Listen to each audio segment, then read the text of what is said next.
There are places on this earth that continue to puzzle archaeologists, no matter how many times they're studied. Ancient monuments that seem far beyond what their builders were supposed to achieve. Underground cities hidden for centuries. Stone carvings whose meaning has long been forgotten. And discoveries so unusual that even today, no one can fully explain why they exist. The more we uncover, the stranger our past becomes. Every excavation reveals another forgotten world. Every artifact raises another unanswered question. And every mystery reminds us that history is far from complete. Tonight, we're traveling across the world to explore ancient places that continue to challenge everything we think we know about human civilization. Some have only recently been discovered, yet their greatest secrets remain locked in stone. Make sure to subscribe and leave a like to support the channel. And before we begin, let us know where you're watching from and what time it is where you are. Now, let's begin our journey. The ancient tooth that crossed the Atlantic. For more than 100 years, the Titanic has rested in complete darkness. Nearly 4 kilometers beneath the surface of the North Atlantic, the ship has become something few people expected. Not just a shipwreck, but a time capsule. Every expedition that visits the site discovers another small piece of someone's life. A pocket watch, a leather shoe, a silver comb. Each object tells a story that ended on a freezing April night in 1912. But every so often, something appears that seems to belong to an entirely different age. Among the artifacts recovered from the Titanic's wreck field was an unusual pendant carved from what experts identified as a fossilized megalodon tooth. It's a remarkable discovery, not because it was covered in gold, or because it belonged to someone famous, but because by the time the Titanic sailed on her maiden voyage, that fossil was already millions of years old. Think about that for a moment. The ship represented the height of modern engineering. The pendant represented an ocean that existed long before human civilization. Two completely different worlds, meeting in the same place. Long before the first cities were built, before pyramids rose above the Egyptian desert, before humans even existed, Earth's oceans were ruled by a predator unlike anything alive today, the megalodon. Scientists believe it was one of the largest sharks ever to swim through our oceans, reaching lengths that may have exceeded 15 meters. Its jaws were enormous. Its teeth, some larger than a human hand, were designed to crush bone and tear through the thick bodies of ancient whales. Yet despite its incredible size, the megalodon left behind very little. Like all sharks, its skeleton was made mostly of cartilage, which rarely survives through millions of years. Only one part endured: its teeth. Thousands of them settled onto ancient seafloors, slowly becoming buried beneath layers of sand and rock. Over countless ages, they transformed into fossils. Today, they're found across many parts of the world, quietly waiting beneath beaches, cliffs, and riverbeds. Every one of them is a small piece of an ocean that disappeared long before our own. By the late 19th century, fossil collecting had become a popular hobby among travelers, scientists, and wealthy collectors. People filled cabinets with shells, minerals, and ancient fossils brought home from distant places. Some even turned these discoveries into jewelry, not because they believed the fossils were magical, but because they carried an extraordinary story. Imagine wearing something around your neck that had already survived millions of years of Earth's history. To many people, that alone made it priceless. Some believed fossils brought good fortune during long journeys. Others simply admired the natural world. Unfortunately, we don't know why one passenger chose to bring a megalodon tooth pendant aboard the Titanic. That part of the story disappeared with time. No diary explains it. No letter mentions it. The owner remains unknown. And perhaps that's what makes the discovery even more fascinating. When the Titanic struck the iceberg on the night of April 14th, 1912, everything aboard began a slow journey toward the bottom of the Atlantic. Furniture, china, books, jewelry, personal belongings, and somewhere among them, a fossil that had already witnessed millions of years of Earth's history. It settled into the darkness beside one of humanity's most famous shipwrecks. There it remained, silent and undisturbed, while the world above continued to change. 2 world wars came and went. People walked on the moon. Entire generations were born. Still, the pendant waited beneath the sea. When modern expeditions explored the Titanic's debris field more than a century later, they expected to recover ordinary personal belongings. Instead, they also found a quiet reminder that history doesn't always move in straight lines.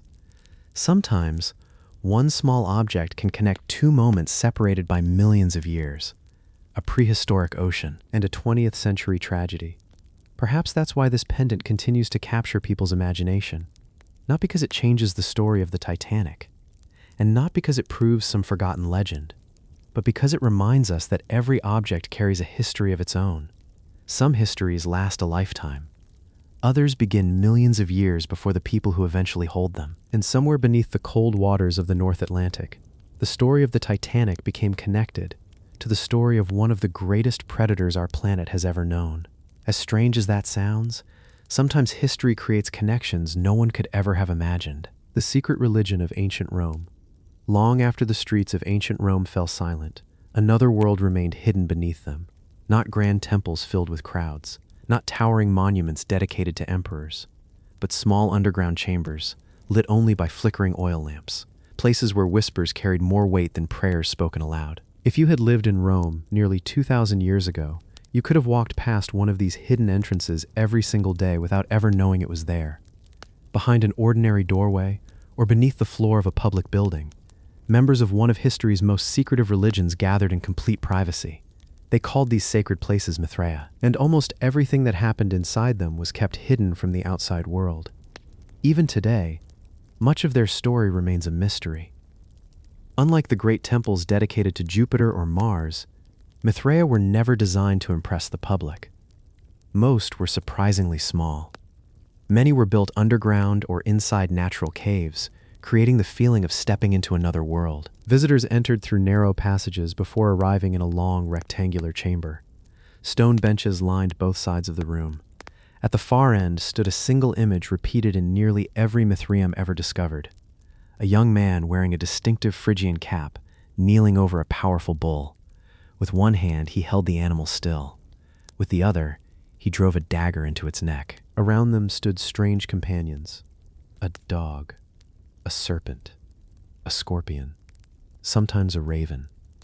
Above them, the sun and the moon watched silently. The image appears again and again across the Roman world, yet no ancient text clearly explains exactly what it meant. The mysterious figure was Mithras. His followers believed this dramatic scene carried profound meaning. Modern historians call it the tauroctony, or the bull slaying. But despite decades of study, its true symbolism remains uncertain. Some scholars believe the bull represented life itself, suggesting that its sacrifice brought fertility and renewal to the world. Others think the entire scene reflected the movement of stars and constellations across the night sky. There are even theories that the image encoded astronomical knowledge understood only by those initiated into the religion. The truth has never been fully recovered, because unlike many ancient religions, Mithraism left behind almost no written explanations. Its greatest secrets were never carved into stone. They were spoken, shared only among initiates, and when the religion disappeared, those voices disappeared with it. Most historians believe Mithraism spread rapidly throughout the Roman Empire during the first few centuries after Christ. It became especially popular among soldiers, merchants, government officials, and imperial administrators. From Britain to Syria, archaeologists have uncovered the remains of Mithraea hidden beneath ancient cities and military forts. Some contained beautiful wall paintings. Others preserved altars, statues, and offerings left behind nearly 2,000 years ago. Yet despite its popularity, women were almost certainly excluded from joining. Membership appears to have been limited to men who progressed through a series of secret initiation ceremonies. Exactly what those ceremonies involved, no one knows for certain. Ancient writers offered only brief descriptions, often based on rumor rather than first-hand experience. Some mention symbolic trials. Others describe tests of courage, loyalty, and discipline. Whether these accounts were accurate, or simply stories told by outsiders, remains uncertain. One of the most remarkable Mithraea still survives beneath the modern streets of Rome. Hidden below later buildings, the temple remained forgotten for centuries until archaeologists uncovered its stone walls once again. Stepping inside today feels strangely different from visiting a Roman forum or grand amphitheater. The room is quiet, narrow, almost intimate. The benches remain exactly where worshippers once gathered. The altar still faces the chamber. Even after 2,000 years, the atmosphere feels almost untouched. Standing there, it's easy to imagine the glow of oil lamps reflecting against painted walls while a handful of initiates sat together in complete silence. Whatever they believed, whatever promises were spoken inside those walls, they carried those secrets with them. By the 4th century, the Roman Empire was changing. Christianity spread rapidly across the empire, gradually replacing older religious traditions. One by one, the Mithraea were abandoned. Some were deliberately sealed.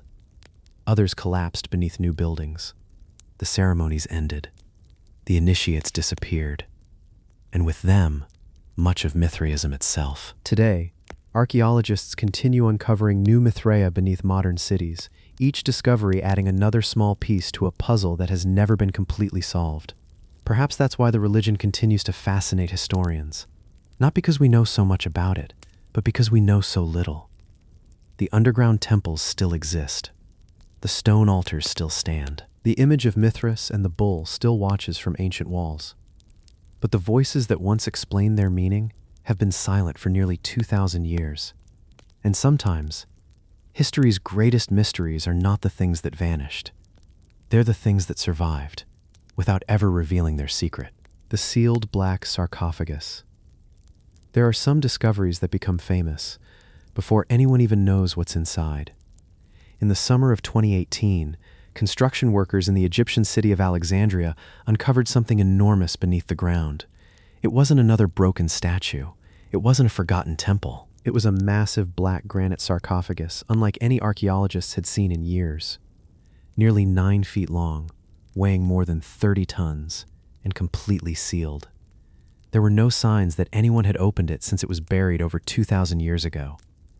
That single detail was enough to capture the world's imagination. Whoever rested inside had remained undisturbed since the age of the Ptolemies.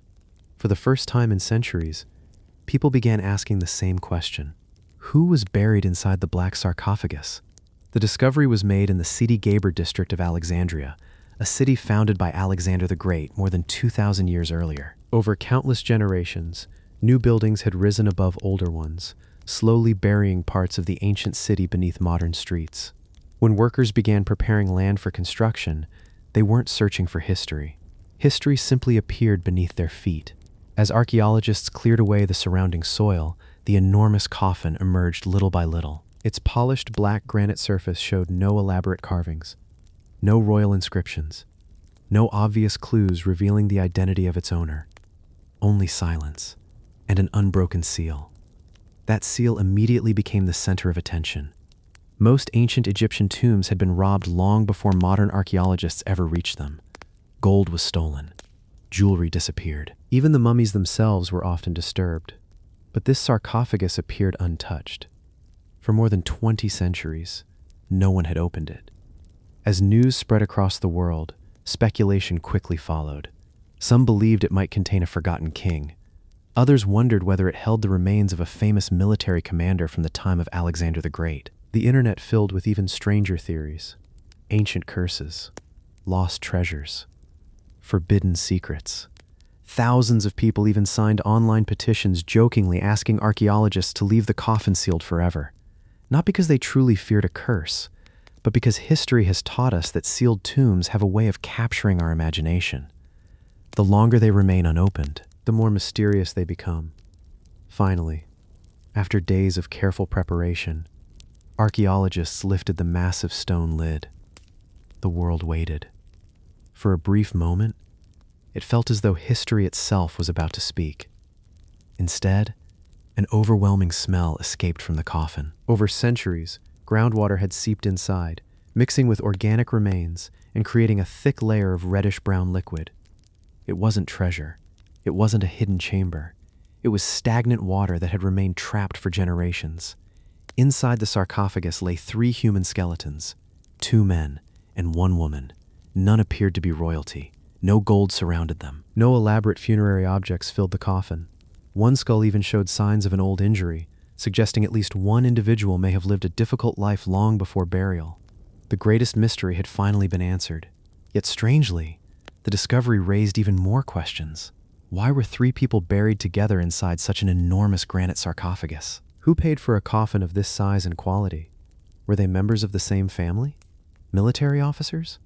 Important officials? Or had the sarcophagus been reused years after it was first created? Archaeologists continue studying the remains, but many of those questions still have no clear answers. Sometimes, history refuses to explain itself completely. Today, the black sarcophagus stands as one of Egypt's most unusual modern discoveries, not because it contained unimaginable riches, and not because it revealed a forgotten pharaoh, but because it reminded us how powerful mystery can be. For weeks, people around the world imagined what might be hidden beneath its lid. The truth turned out to be quieter: 3 forgotten lives, a sealed coffin, and countless unanswered questions about the people who rested inside it. Perhaps that's the real lesson of archaeology. Sometimes the greatest discoveries aren't the ones that rewrite history. They're the ones that remind us how much of history has already been forgotten. Even now, beneath the crowded streets of Alexandria, countless sealed chambers may still lie hidden, waiting patiently beneath stone and soil until someone, someday, asks the right question. The Longyu Caves, China's underground mystery. Some discoveries happen by accident. Others remain hidden for centuries, simply because no one thinks to look. For generations, the people living near the small village of Xi'anbeikan in eastern China believed the deep ponds scattered across their landscape had always been there. The water was dark, still, and so deep that no one could say where the bottom truly was. Local legends claimed they were bottomless. Children were warned to stay away. Fishermen rarely ventured close.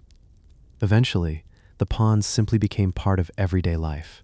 No one imagined that beneath those quiet waters, an entire underground world had been waiting. In 1992, one local resident decided to uncover the truth. Using powerful pumps, workers began draining one of the ponds. Day after day, the water level slowly dropped. People gathered to watch, expecting little more than mud and rock. Instead, something impossible began to appear. Smooth stone walls, perfectly carved staircases, massive pillars disappearing into darkness. As the last of the water disappeared, everyone stood in silence. The pond wasn't natural at all. It was hiding an enormous man-made cave, and it was only the first.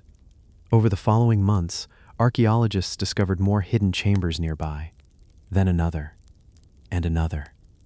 Eventually, they identified 24 enormous underground caves, each carved directly into solid sandstone. Together, they covered more than 30,000 square meters, making them one of the largest ancient underground construction projects ever discovered. Yet almost nothing about them made sense. No ancient records described them. No local legends spoke of their construction. No emperor ever claimed responsibility. It was as though thousands of workers had completed one of the greatest engineering projects in ancient China, only for history to forget it completely. Walking inside the Longyu Caves feels almost unreal. The ceilings rise nearly 30 meters overhead. Massive stone columns support the weight of the mountain above. Wide staircases descend into cool, silent chambers where every surface is covered with neat, parallel chisel marks. These carvings aren't random. They follow remarkably consistent patterns across every wall and ceiling. Each groove is almost identical to the next, creating the impression that the builders followed a carefully planned design from beginning to end. Even today, the precision is striking. Whoever built these caves wasn't simply digging underground. They were creating something with extraordinary care. But perhaps the greatest mystery is the sheer amount of stone that had to be removed. Researchers estimate that more than 1 million cubic meters of rock were excavated. Imagine thousands of workers cutting solid sandstone day after day. Where did all that stone go? Surprisingly, no enormous waste piles have ever been found nearby. If such a massive project truly took place, archaeologists would expect to discover traces of the excavation. Instead, the landscape remains strangely quiet. It's one of the questions that continues to puzzle researchers today. Dating the caves has proven equally difficult. Many scholars believe they were created more than 2,000 years ago during the Warring States period or the early Han Dynasty. But no inscriptions reveal who ordered the work. No tools were left behind. No written records describe their purpose. Without those clues, historians are left with possibilities rather than answers. Some believe the caves served as underground storage. Others suggest ceremonial spaces or hidden shelters. A few researchers think they may have supported large engineering projects that have long since disappeared. Each idea explains part of the mystery, but none explains everything. Today, visitors can walk through several of the Longyou caves, following the same stone staircases carved by unknown hands thousands of years ago. The air remains cool. The silence is almost complete. Only the sound of footsteps echoes through the enormous chambers. Standing there, it's difficult not to wonder about the people who built them. How many workers were involved? How many years did the project require? Who organized such an extraordinary effort? And why did they leave behind almost no record that it ever happened? Perhaps that's why the Longyou caves continue to fascinate archaeologists. Not because they're hidden anymore, but because even after their discovery, they refuse to give up their greatest secret. Sometimes the most remarkable mysteries aren't buried beneath distant deserts or lost beneath the sea. Sometimes they've been waiting quietly beneath an ordinary village all along, and for centuries, the only thing hiding them was water. The forgotten megacities older than history. When we think about the world's first great cities, most of us picture ancient Egypt, Mesopotamia, or perhaps the towering walls of Babylon. For generations, historians believed civilization began in those familiar places. But beneath the fertile plains of Eastern Europe, another story had been waiting. Not beneath a jungle, not beneath the ocean, but hidden beneath ordinary farmland. A story of enormous settlements, built thousands of years ago, by people many had never even heard of. Today, they're known as the Cucuteni-Tripilia megasites, and in many ways, they remain one of Europe's greatest forgotten mysteries. It wasn't a towering temple or a magnificent palace that first caught archaeologists' attention. Instead, they noticed unusual patterns beneath the soil, dark circles, burnt clay, fragments of pottery scattered across vast fields stretching farther than anyone expected. As excavations continued, those scattered pieces slowly formed an astonishing picture. This wasn't a small farming village. It wasn't even a large town. Researchers realized they were standing inside one of the largest prehistoric settlements ever discovered. Some of these communities covered more than 300 hectares, with carefully planned neighborhoods arranged in wide circular patterns. Thousands of houses once stood here. Long before Rome existed, people had already created settlements on a scale few believed possible. The civilization flourished between roughly 5,400 and 2,700 BCE across parts of present-day Ukraine, Moldova, and Romania. For centuries, they farmed the fertile land, crafted beautiful painted pottery, and built wooden homes covered with clay. From above, their settlements almost resembled giant wheels. Houses were arranged in large rings around open central spaces, suggesting careful planning rather than random growth. Some archaeologists estimate that the largest sites may have been home to 10,000 or even 15,000 people. If those estimates are correct, these were among the biggest communities anywhere in the world at that time. Yet surprisingly, they left behind no written language, no kings carved into stone, no great monuments celebrating military victories, only quiet traces of everyday life. One mystery has puzzled researchers for decades. Many of the houses show clear evidence of fire. Not accidental fires, but intense burning that completely hardened the clay walls. At first, archaeologists assumed enemy attacks had destroyed the settlements. But the evidence told a different story. Again and again, entire neighborhoods appeared to have been burned deliberately. Why would a community destroy its own homes? Some believe the people rebuilt their settlements every few generations as part of an important ritual. Others think fire symbolized renewal, allowing each community to begin again. No one knows for certain. But whatever the reason, it happened repeatedly across hundreds of years. The more archaeologists study these megasites, the more unusual they become. Despite their enormous size, there is surprisingly little evidence of massive palaces or powerful rulers.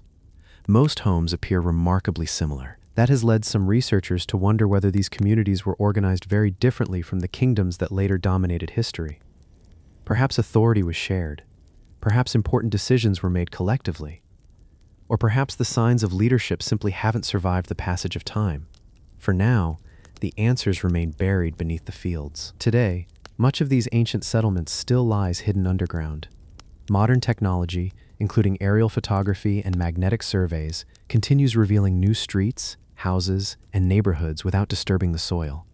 With every new discovery, the map grows larger, and the mystery grows deeper. How did people over 6,000 years ago organize communities of this size? What eventually caused them to disappear? And why did one of Europe's greatest prehistoric civilizations leave behind so few clues about the people who built it? Perhaps that's what makes the Cucuteni-Tripilia megasites so fascinating. They remind us that history is far larger than the civilizations we learn about in school. Sometimes, entire worlds can flourish, shape the lives of thousands, and quietly vanish, leaving behind little more than circles beneath the earth, waiting for someone to notice them again. The forgotten city beneath Japan's forest. For thousands of years, it slept beneath the earth. No towering walls marked its location. No legends pointed explorers toward it. Only a quiet forest covered the land, hiding one of Japan's greatest archaeological discoveries. Then, in 1992, everything changed. Construction crews were preparing land for a new baseball stadium in northern Japan when they uncovered something unexpected. At first, it seemed ordinary. Fragments of pottery, pieces of stone tools, dark patches in the soil. But as archaeologists began digging deeper, those scattered discoveries slowly revealed something far more remarkable. This wasn't a temporary campsite. It wasn't a small prehistoric village. It was the remains of an enormous settlement that had quietly existed for nearly 1,500 years. Today, we know it as Sanai Maruyama, and it has completely changed how historians understand prehistoric Japan. The settlement was built during the Jomon period, thousands of years before written history reached Japan. For generations, archaeologists believed people of this era lived simple lives, moving from place to place as food became scarce. But Sanai Maruyama told a different story. Here, people stayed. Generation after generation. They built homes, raised families, created workshops, stored food, and developed a community that continued to grow for centuries. Instead of a handful of huts, archaeologists uncovered hundreds of structures spread across a surprisingly large area.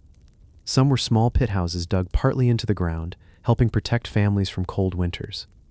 Others were raised above the earth on thick wooden posts, likely used to store food safely away from animals and moisture. Every discovery suggested careful planning rather than temporary survival. One structure continues to puzzle researchers more than any other. Near the center of the settlement stood the remains of an enormous wooden building supported by 6 massive chestnut pillars. Each post measured nearly a meter in diameter. Together, they formed one of the largest wooden structures ever found from prehistoric Japan. But what was it? Some researchers believe it served as a ceremonial monument where important gatherings took place. Others suggest it may have worked as a watchtower overlooking the surrounding landscape. There are even theories that it supported an elevated platform used for rituals or observation. The truth remains uncertain. No written records survive. Only the massive post holes remain, silent reminders of a structure whose true purpose disappeared long ago. The people of Sanai Maruyama also left behind thousands of beautifully crafted objects, decorated pottery, polished stone tools, bone needles, jewelry made from shells carried from distant coastlines. These weren't the belongings of people struggling simply to survive. They belonged to skilled craftspeople who had time to create beauty as well as practical tools. Archaeologists have even found evidence that goods were exchanged across long distances. Rare stones and shells traveled hundreds of kilometers before reaching the settlement. This suggests that the community wasn't isolated. Instead, it formed part of a much larger network connecting different regions of prehistoric Japan. Perhaps the greatest surprise is how long the settlement survived. For nearly 15 centuries, people continued returning to the same place.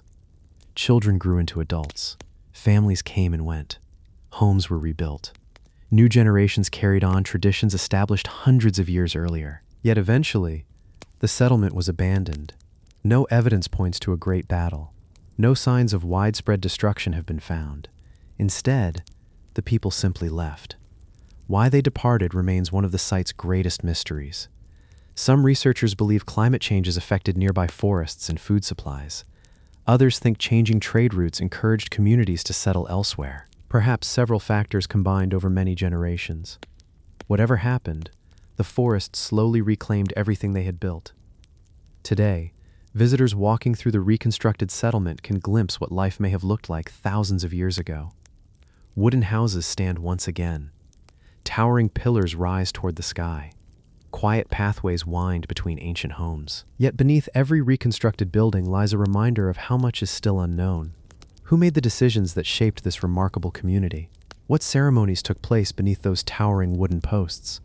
And why did one of Japan's oldest and largest settlements disappear after thriving for so many centuries?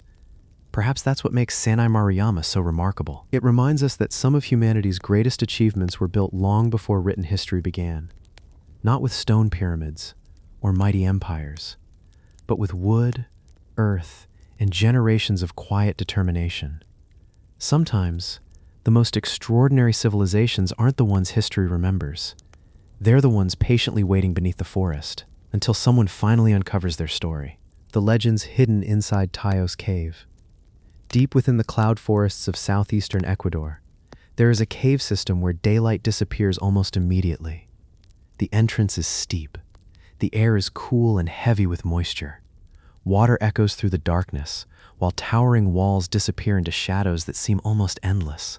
For the indigenous Shuar people, this place has been known for generations. They call it Taos Cave, named after the nocturnal oilbirds that nest deep inside its chambers. To outsiders, it was simply another cave hidden beneath the jungle. But over time, stories began to spread that something far more extraordinary might lie beneath the mountain. The cave itself is very real. Stretching for several kilometers through limestone rock, Taos Cave is filled with narrow passages, vast chambers, underground streams, and steep vertical shafts. Exploring it is far from easy. Even experienced cavers require ropes, climbing equipment, and careful planning to move safely through its depths. In many places, the darkness is complete. Without artificial light, there is no sense of direction. Only silence, broken by the distant calls of the oilbirds that gave the cave its name. It isn't difficult to understand why so many legends began here. Much of the mystery surrounding Taos Cave can be traced to stories shared during the 20th century. Some explorers claimed the cave contained perfectly shaped passages that seemed almost too regular to be entirely natural. Others spoke of enormous chambers disappearing into darkness beyond the reach of their lights. But the most famous story involved something even more extraordinary. A hidden library, not of books, but of metal. According to the legend, deep inside the cave rested countless metallic plates covered with mysterious symbols, carefully arranged inside underground chambers. Some believed these plates preserved the knowledge of an unknown civilization. Others imagined they were left behind by a culture far older than any recorded in South America. The story quickly captured imaginations around the world. Yet despite decades of discussion, no verified evidence has ever confirmed the existence of such a library. Interest in the cave grew so rapidly that, in 1976, an international expedition was organized to explore it more thoroughly. Scientists, geologists, archaeologists, and experienced cave explorers traveled into the Ecuadorian jungle to investigate the claims. Even Neil Armstrong, the first person to walk on the moon, joined the expedition. For weeks, the team carefully mapped sections of the cave, studied its geology, and searched for evidence of hidden chambers. Their findings confirmed that Taos Cave was an impressive natural cave system shaped over thousands of years by water flowing through limestone. They documented underground passages, unique rock formations, and the remarkable habitat of the oilbirds. But despite their extensive exploration, they found no evidence of a metallic library or artificial underground city. For many people, that should have ended the mystery. Instead, it only made the legends grow stronger. Some believe the expedition simply never reached the deepest sections of the cave. Others suggest the stories were misunderstood over time, growing larger with each retelling. The indigenous Shuar have long regarded the cave with respect, and many traditions connected to it were never intended as literal historical accounts. As often happens with ancient places, fact and folklore gradually became intertwined. Separating one from the other is no easy task. Today, Taos Cave continues to attract explorers from around the world, not because anyone expects to discover forgotten treasure, but because so much of the cave system remains difficult to explore. New passages are still being mapped. Hidden chambers continue to be documented. Every expedition adds another piece to the puzzle. And while the legendary metal library has never been found, the cave itself remains extraordinary enough to inspire wonder. Perhaps that's the true mystery of Taos Cave. Not whether an ancient library waits beneath the mountain, but how a single cave became one of the most enduring legends in South American archaeology. Sometimes, the greatest discoveries aren't the ones we uncover.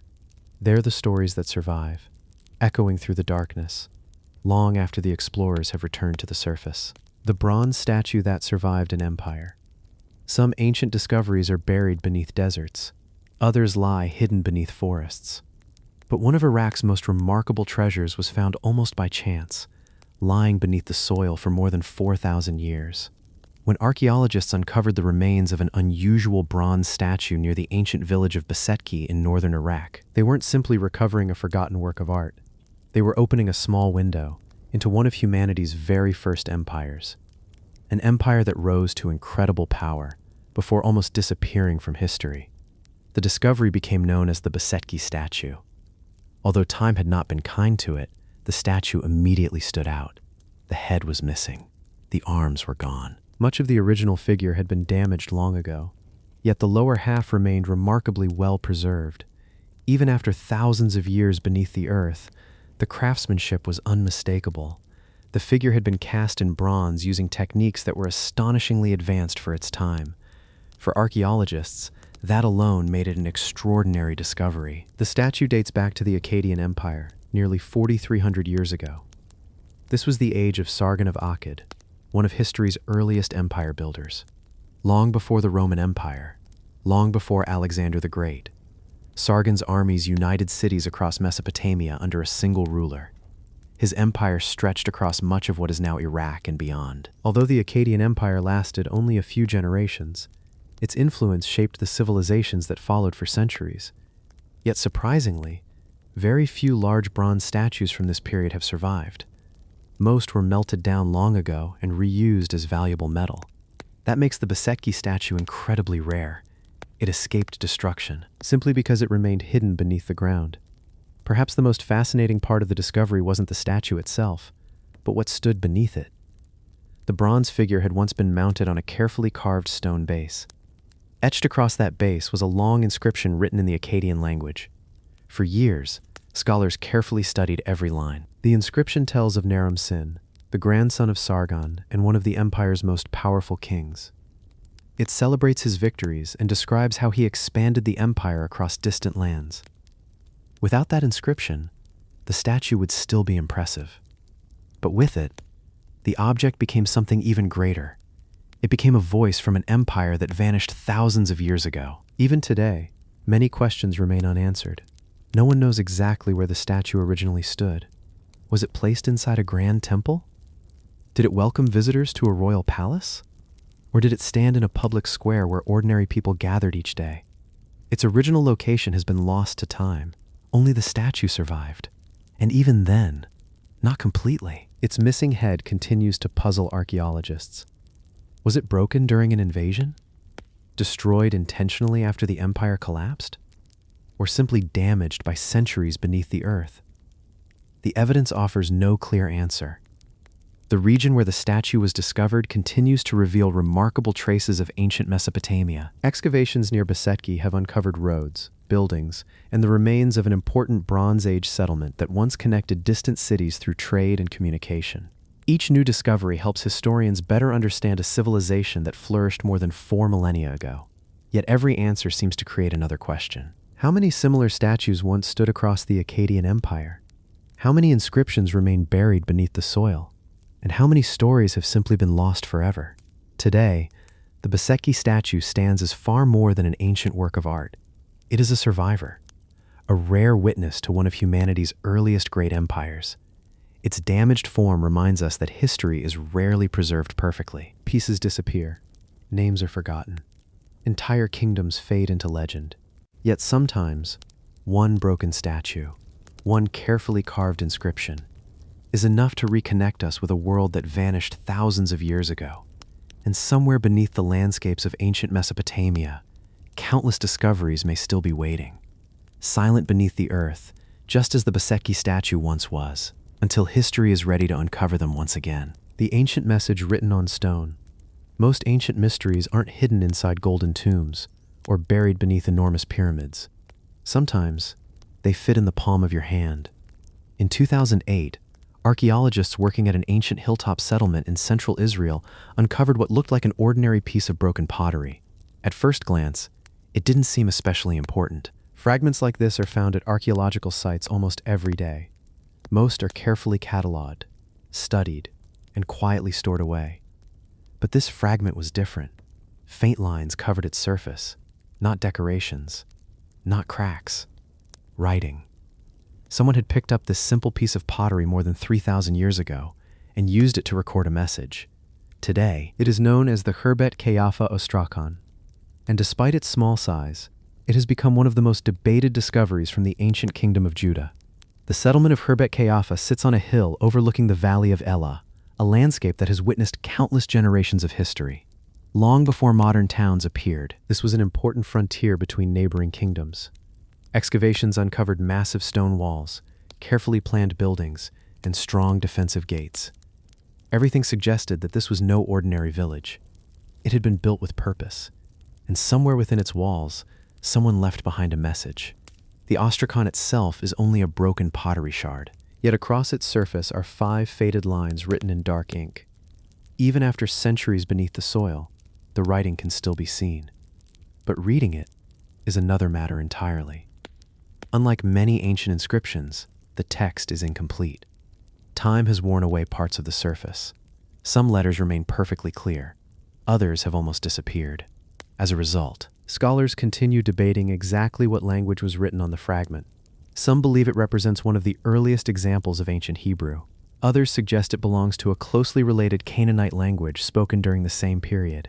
Even experts studying the same letters sometimes reach different conclusions. That uncertainty has made the ostracon one of archaeology's most discussed inscriptions. The message itself remains equally mysterious. Several translations have been proposed. Some scholars believe it speaks about justice, protecting widows, caring for orphans, and defending the vulnerable. Others argue that the damaged text is too incomplete for such certainty. Without every missing word, the full meaning may never be known. Yet one thing is clear. Whoever wrote these lines was literate. At a time when writing was still a rare skill, someone living at Khirbet Qeiyafa could record ideas using ink and script. That simple fact tells us something remarkable. Writing was already becoming part of everyday life much earlier than many historians once believed. The discovery has also raised broader questions about the ancient kingdom that occupied this region. If people were writing here more than 3,000 years ago, how widespread was literacy? Were official records already being kept? Did trained scribes travel between fortified cities? Or was this message written by someone whose name has been forgotten entirely? The ostracon offers only a brief glimpse into that world, just enough to ask new questions, but not enough to answer them all. Today, the small pottery fragment continues to be studied using advanced photography and digital imaging. Every new examination hopes to reveal another faded letter, another missing word, another clue hidden within the ancient ink. Perhaps future technology will uncover details that today's researchers cannot yet see. Or perhaps the message has already shared everything it ever will. Sometimes, history survives only in fragments. A broken wall, a weathered statue, or a simple piece of pottery carrying words that crossed more than 30 centuries to reach us. The Khirbet Qeiyafa Ostracon reminds us that history doesn't always speak with a loud voice. Sometimes, it whispers. And after thousands of years, we're still trying to understand exactly what it was trying to say. Britain's Bronze Age village frozen in time. Most ancient settlements disappear slowly. Wood rots away. Stone crumbles. The weather quietly erases what people leave behind. After enough centuries, very little remains. But every so often, history is interrupted. Not by time, but by disaster. And because of that disaster, an ordinary day becomes frozen forever. That is exactly what happened at a place known today as Must Farm. Hidden beneath the wetlands of eastern England, this remarkable settlement preserved a moment from more than 3,000 years ago with astonishing detail. Some archaeologists have even called it Britain's Pompeii. The settlement stood during the Late Bronze Age, around 850 BC. Unlike many villages built on dry land, the people of Must Farm constructed their homes on large wooden platforms raised above a slow-moving river. Massive oak posts were driven deep into the muddy ground, supporting round wooden houses connected by narrow walkways. From above, the village would have appeared to float peacefully over the water. It was an ideal place to live. The river provided fish. Nearby forests supplied timber. Trade routes passed close enough to connect the community with distant settlements across Britain and beyond. For a time, life here seems to have been comfortable. Then, everything changed. At some point, a devastating fire swept through the settlement. The flames spread quickly from one wooden structure to another. As the supports weakened, the houses collapsed into the river below. Furniture, cooking pots, tools, weapons, even unfinished meals, all sank together beneath the water. Normally, those objects would have disappeared forever. But something unusual happened. The thick mud at the bottom of the river quickly covered everything. Without oxygen, wood, rope, woven baskets, and even delicate textiles survived for thousands of years. It was as though time itself had paused. When archaeologists began excavating Must Farm, they expected to find the usual fragments of prehistoric life. Instead, they uncovered an entire world. Wooden bowls still resting where they had fallen, bronze axes, fishing spears, beautifully crafted pottery, pieces of woven fabric that looked as though they had been made only yesterday. Even the wooden beams of the houses survived remarkably well. Every discovery offered another glimpse into everyday life during Britain's Bronze Age. Not the lives of kings or warriors, but of ordinary families. People who cooked meals, mended tools, raised children, and never imagined that one ordinary day would become part of history. Yet one mystery still remains. What caused the fire? Some archaeologists believe it was an accident, a cooking fire escaping control, a single spark carried by the wind. Others suggest something far more deliberate. Could rival groups have attacked the settlement? Was the village destroyed during conflict? The evidence cannot provide a definite answer. The fire burned fiercely, but it left behind no clear explanation. That unanswered question continues to puzzle researchers today. The discoveries at Must Farm have transformed how historians view Bronze Age Britain. For generations, many imagined prehistoric communities as simple villages with limited technology. Must Farm tells a different story. Its people were skilled carpenters, expert metalworkers, talented potters. They traded across long distances and built homes with remarkable engineering. Far from isolated, they were part of a connected and surprisingly sophisticated world. The settlement reminds us that ancient people lived lives far more complex than we often imagine. Today, Must Farm remains one of the most important archaeological discoveries ever made in Britain. Every artifact recovered from the muddy riverbed adds another detail to a story interrupted more than 3,000 years ago. Yet perhaps the greatest mystery isn't how the village was built, or even how it burned. It's how an ordinary day, one that began like countless others, was preserved almost perfectly by nature. A family may have expected to return home that evening. Instead, their belongings waited quietly beneath the water for over 30 centuries. And sometimes, history's greatest discoveries aren't grand temples or hidden treasure. Sometimes, they're the simple traces of everyday life, carefully protected by mud, water, and time, until the modern world was finally ready to find them. The hidden monument that changed Maya history. Sometimes, the greatest archaeological discoveries aren't hidden inside caves or buried beneath deserts.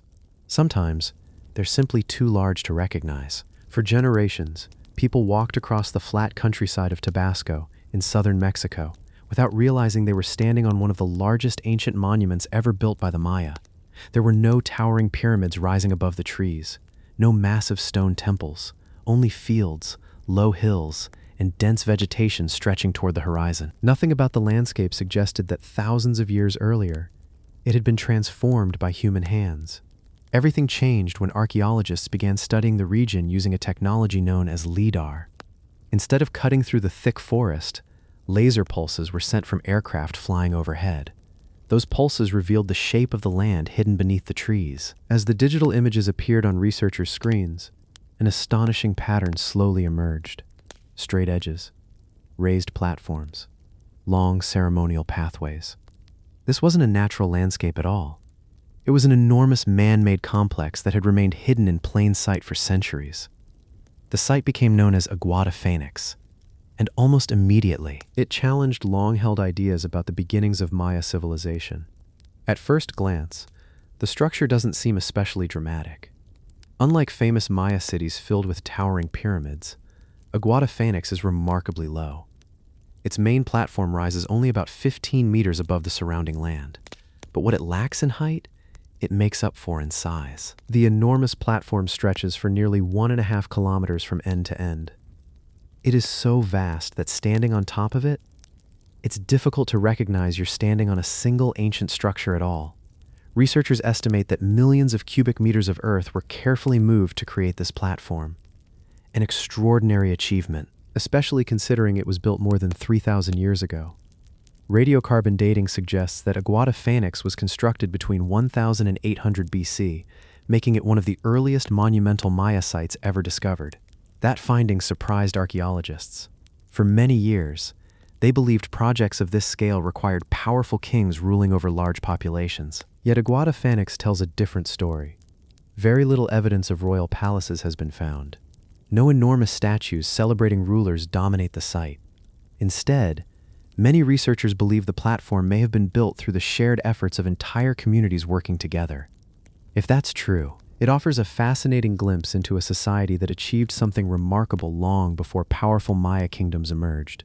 The platform was not built in isolation.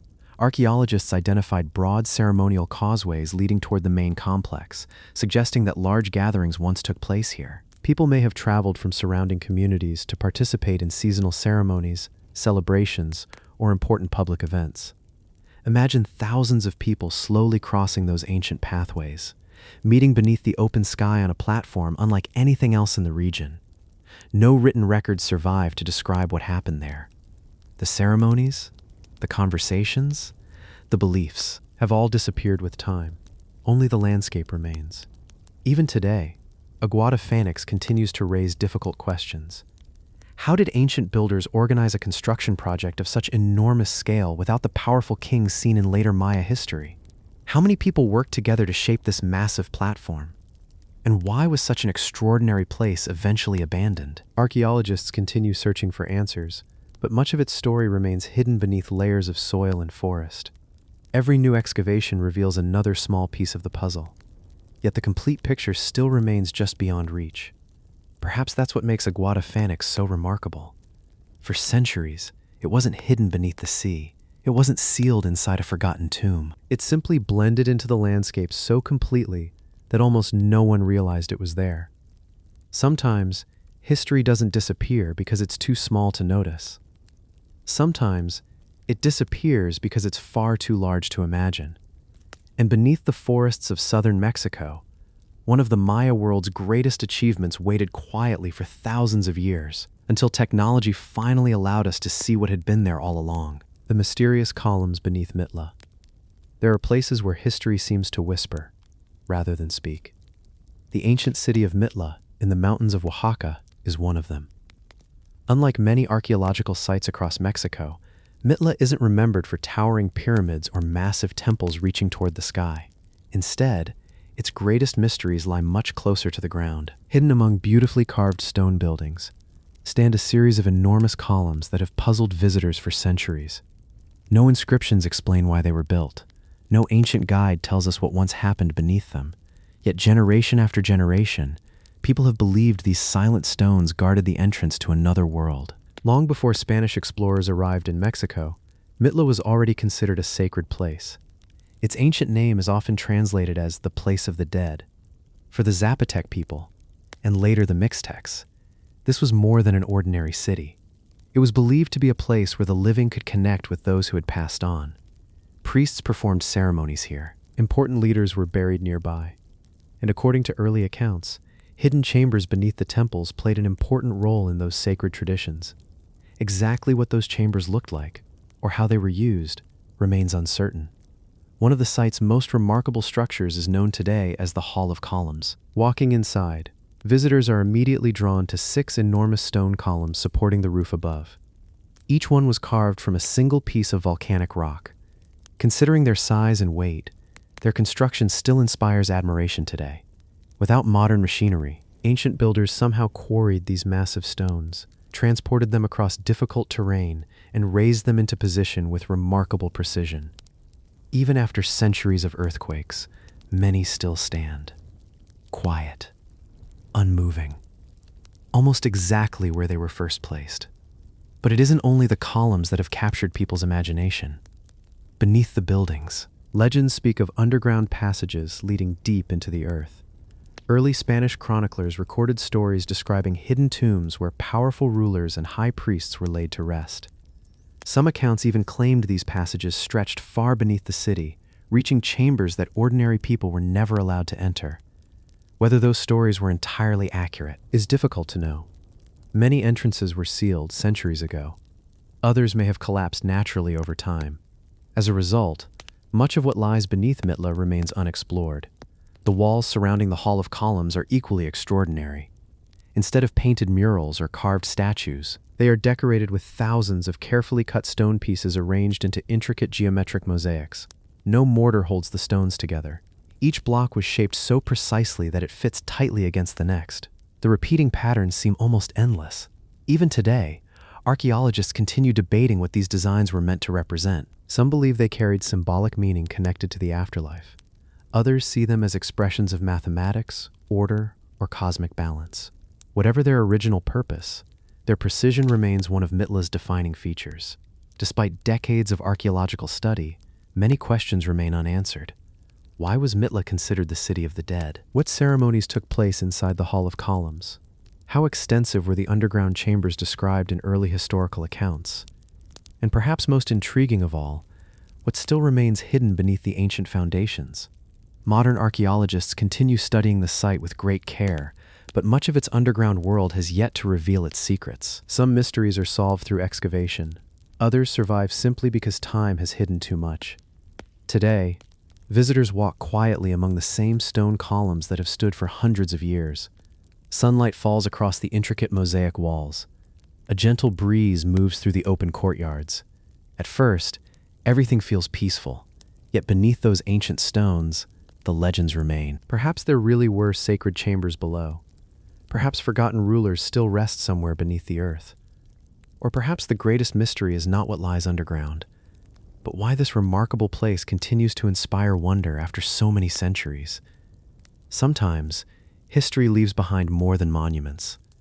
Sometimes, it leaves behind questions carved into stone, waiting patiently for someone to ask them again. The ancient circles no one could explain. Most ancient civilizations built in straight lines, squares, rectangles, towering pyramids rising toward the sky. But hidden among the rolling hills of western Mexico, an ancient culture chose a completely different path. Instead of sharp corners, they built circles. Perfect, carefully planned circles. Even today, archaeologists continue asking the same question. Why? For centuries, the ancient city remained almost invisible. Trees slowly covered the landscape. Grass grew over abandoned buildings. Rain and wind softened the outlines until they blended naturally into the surrounding hills. People lived nearby without realizing that beneath their feet. One of Mesoamerica's most unusual ceremonial centers had been waiting for nearly 2,000 years. Today, we know it as Guachimontones. And unlike almost every other ancient city in Mexico, its architecture has no close equal. At the heart of the site stand enormous circular complexes built by the Teuchitlan culture, a civilization that flourished in western Mexico long before the rise of the Aztec Empire. Each complex follows a remarkably precise design. A circular stepped pyramid rises from the center. Around it, a broad circular courtyard forms an open gathering space. Beyond that, rectangular platforms create a nearly perfect ring surrounding the monument. From above, the entire city resembles a giant wheel carved into the earth. Nothing about the design appears accidental. Every structure seems carefully measured and deliberately placed. Archaeologists believe these circular centers were more than impressive buildings. They were places where communities gathered for important ceremonies, celebrations, and public events. Some researchers think the central platform supported rituals connected to the changing seasons. Others suggest it may have played a role in ceremonies honoring ancestors or local leaders. One long-standing theory connects the site to the ancient volador tradition, where participants climbed a tall wooden pole before descending on ropes in a slow circular motion. Versions of this ceremony still survive in parts of Mexico today. Whether Guachimontones was once used for the same ritual remains uncertain, but the circular layout certainly encourages the imagination. Perhaps the greatest mystery isn't how the monuments were built, but why this architectural style appeared almost nowhere else. Across ancient Mesoamerica, great civilizations raised enormous square pyramids: the Maya, the Olmec, later, the Aztecs. Yet here, the builders followed an entirely different vision. What inspired them? Did the circles represent the movement of the sun across the sky? The changing seasons? The cycle of life and death? Or did they reflect beliefs that have simply been lost with time? No written records survive to answer those questions. The stones remain. The meaning does not. As archaeologists continued excavating the surrounding area, they uncovered homes, workshops, tombs, and beautifully crafted pottery that revealed a thriving community rather than an isolated ceremonial site. Trade connected the region with distant cultures across western Mexico. People farmed the fertile valleys, created intricate ornaments, and built one of the most distinctive landscapes in ancient America. Yet eventually, the city was abandoned. No ancient inscription explains why. Some researchers suggest environmental changes placed pressure on the surrounding communities. Others believe political shifts gradually weakened the region until people moved elsewhere. Like so many ancient civilizations, its final chapter remains unwritten. Today, visitors standing atop the ancient circles can see the entire complex stretching across the peaceful countryside. From ground level, the design feels unusual. But from above, its remarkable geometry becomes impossible to ignore. It almost seems as though the builders wanted the city to be viewed from the sky. Perhaps that was never their intention. Or perhaps, the circles carried a meaning understood perfectly by the people who gathered there centuries ago. Now, only silence remains. The ceremonies have ended. The voices have faded. But the circles continue to endure, quietly challenging everything we expect ancient cities to look like. Sometimes, history isn't remembered for what it built. Sometimes, it's remembered for building something that no one else ever did. The cemetery where the dead still watch. In one of the driest deserts on Earth, there is a cemetery unlike almost any other. Here, the dead were never meant to disappear beneath the sand. Instead, they remained exactly where they were placed.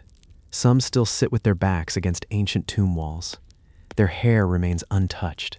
Pieces of clothing still cling to their bodies. Even after hundreds of years, they seem almost as though they are quietly waiting. This remarkable place is known as the Chowchilla Cemetery.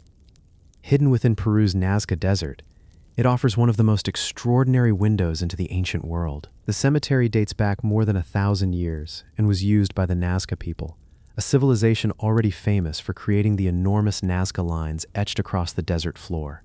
Unlike many ancient cultures that buried their dead beneath deep layers of earth, the people of Chowchilla built simple underground tombs using mud bricks and local materials.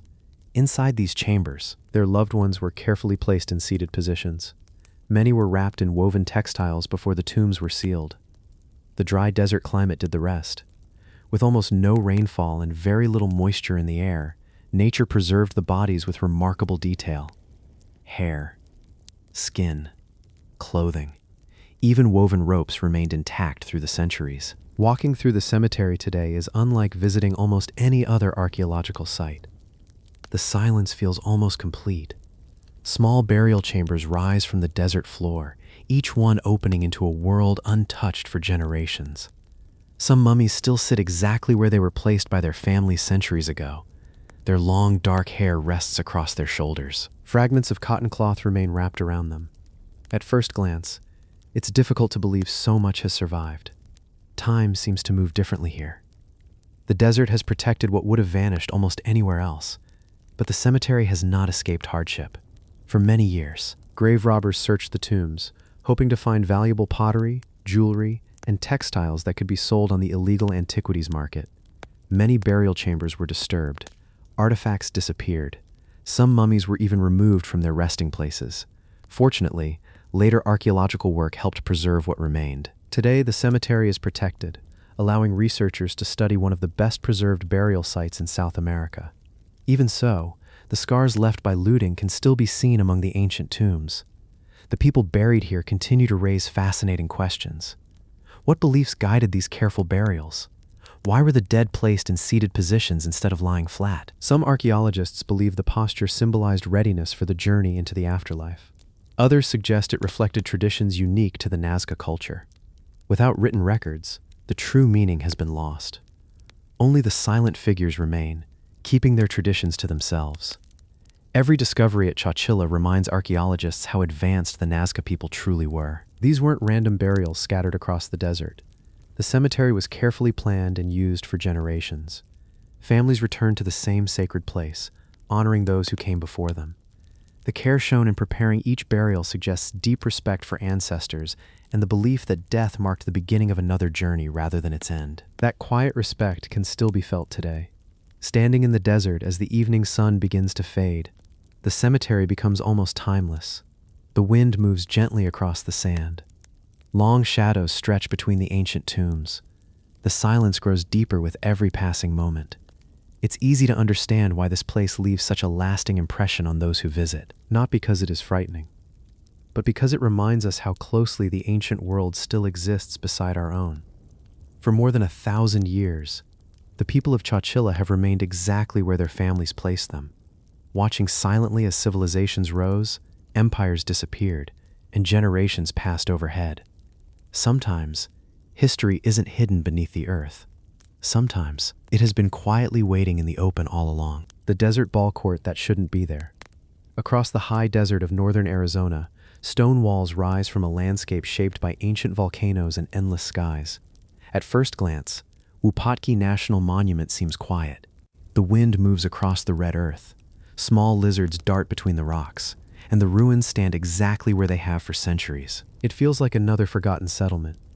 But hidden among these ancient buildings, archaeologists discovered something completely unexpected: a ball court. Not just any open space, but a carefully constructed court unlike anything normally found this far north. It immediately raised a fascinating question. How did a tradition from distant cultures find its way into this isolated desert community? Wupatki was built nearly 900 years ago by ancestral Puebloan people. The settlement grew rapidly after a nearby volcanic eruption spread nutrient-rich ash across the surrounding land, creating surprisingly fertile soil. Families settled here. They built homes from local sandstone. They farmed. They traded with neighboring communities. Over time, Wupatki became one of the largest settlements in the region. People traveled from distant villages, bringing goods, stories, and ideas. It was more connected than anyone once imagined. Then archaeologists noticed something unusual. Near the center of the settlement lay a large oval-shaped structure built below ground level. Its design looked strangely familiar. It closely resembled the ball courts found hundreds of kilometers to the south in what is now central and southern Mexico. For centuries, those courts had been places where communities gathered for ceremonial games. Some matches celebrated important festivals. Others carried deep religious meaning. The game itself wasn't simply entertainment. It was connected to belief, tradition, and community. Finding a similar structure at Wupatki was completely unexpected. The discovery suggested that ideas traveled much farther across ancient North America than historians once believed. Trade routes already connected distant regions. Turquoise moved across deserts. Colorful macaw feathers arrived from tropical lands far to the south. Copper bells, seashells, and carefully crafted pottery also passed from one community to another. Perhaps the ball game traveled those same routes. Not through conquest, but through conversation. Through merchants, pilgrims, travelers. One generation teaching another. Yet many questions remain unanswered. Did the people of Wupatki play the same game as those in ancient Mexico? Or did they adapt the court for ceremonies unique to their own traditions? No written records survive to explain how the space was used. No spectators left behind stories of the matches they may have watched. Only the carefully shaped court remains. Its smooth walls have witnessed centuries of silence. The games, if games were truly played there, ended long ago. As excavations continued, researchers discovered that Wupatki itself was far more diverse than expected. Different architectural styles appear throughout the settlement, suggesting that people from several cultural traditions may have lived side by side. It wasn't simply an isolated village. It may have been a meeting place where ideas, beliefs, and customs blended together. The ball court fits naturally into that picture, a symbol not only of sport, but of connection. A reminder that ancient communities communicated across remarkable distances long before modern roads or written maps existed. Today, visitors standing beside the old ball court often notice how peaceful it feels. The surrounding desert stretches toward distant mesas. The stone walls glow softly beneath the afternoon sun. Nothing moves except the wind. Yet nearly 1,000 years ago, this quiet space may have echoed with voices, music, laughter, and ceremony. Perhaps crowds gathered along the edges. Perhaps players stepped into the court carrying traditions passed down through generations. Or perhaps the court served a purpose we have not yet discovered. That may be the greatest mystery of all. Sometimes, the most remarkable discoveries aren't the objects archaeologists uncover. Sometimes, it's the unexpected ideas those discoveries reveal. A single ball court, standing quietly in the Arizona desert, reminds us that ancient civilizations were never as isolated as they once seemed. And even today, its silent stone walls continue to ask the same question. Just how far could an idea travel? Long before history began writing it down? Waffle Rock, New York. Hidden among the forests of southeastern New York, there is a boulder unlike any other. At first glance, it appears ordinary.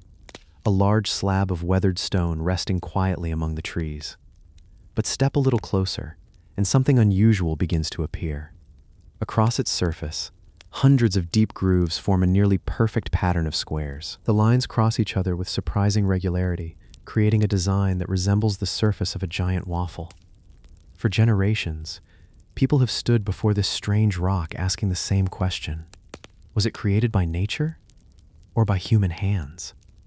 Today, it is simply known as Waffle Rock, and despite decades of study, its true origin remains a subject of fascination. Located in the Hudson Highlands of New York, Waffle Rock has attracted visitors for more than a century. Unlike nearby cliffs and boulders, its surface looks remarkably different. Instead of random cracks caused by weathering, the grooves seem almost organized. Some run north to south. Others cross them at nearly perfect angles. Together, they create hundreds of small stone blocks that appear almost deliberately carved. At first glance, it's easy to imagine an ancient mason carefully cutting each line into the rock, but appearances can be deceiving. Over the years, many theories have been proposed. Some visitors believe the markings were created by an unknown civilization long before European settlers arrived. Others suggested the rock may have been used for ceremonies or as an enormous calendar. A few even imagined it was evidence of a forgotten culture whose history had vanished completely.